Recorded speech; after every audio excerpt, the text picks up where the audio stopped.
Another day, another basketball stories na naman ang pagkikwentuhan natin. At ngayon nga, yung balitang payag na nga daw ang Milwaukee Bucks sa Los Angeles Lakers. At ang balitang mas lalakas na nga daw ngayon ang Golden State Warriors. Ibinulgar na nga ng Los Angeles Lakers na wala silang balak na i-trade si Austin Reeves ngayong season kahit kapalit man ito si Giannis Antetokounmpo mula sa Milwaukee Bucks. Pero hindi rin naman nga ibig sabihin nito na hindi na sila interesado sa pagkuha sa kanya. In fact, maging si Luka Doncic nga ang nagsabi na gusto nga nito na makuha si Giannis sa isang trade.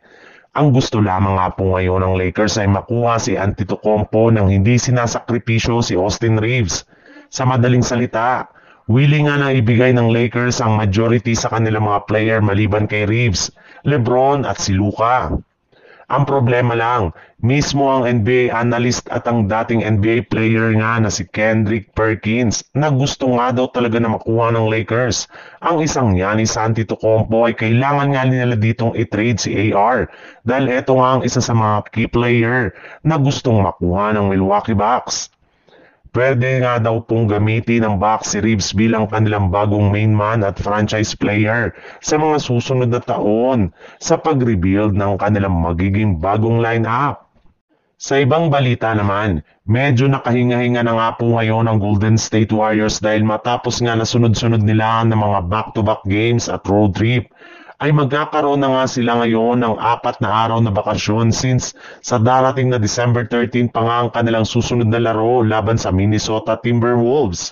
Kaya makakapagpahinga nga po ngayon ng maayos ang kanilang mga manlalaro at makaka-recover sila sa kanilang mga natamong injury. In fact, base nga sa kalalabas pa lang na balita, makakasama na nga daw si Stephen Curry sa susunod na practice ng Golden State Warriors sa susunod na araw. Matapos ang tuluyan na siyang makarecover mula sa kanyang quad injury. Ibig sabihin, sigurado na nga na magsasama-sama na sa unang pagkakataon sa kanilang lineup ang magkapatid na si Stephen Curry at Seth Curry na inaasahang magpapaula ng 3-pointer sa kanilang mga susunod na laro.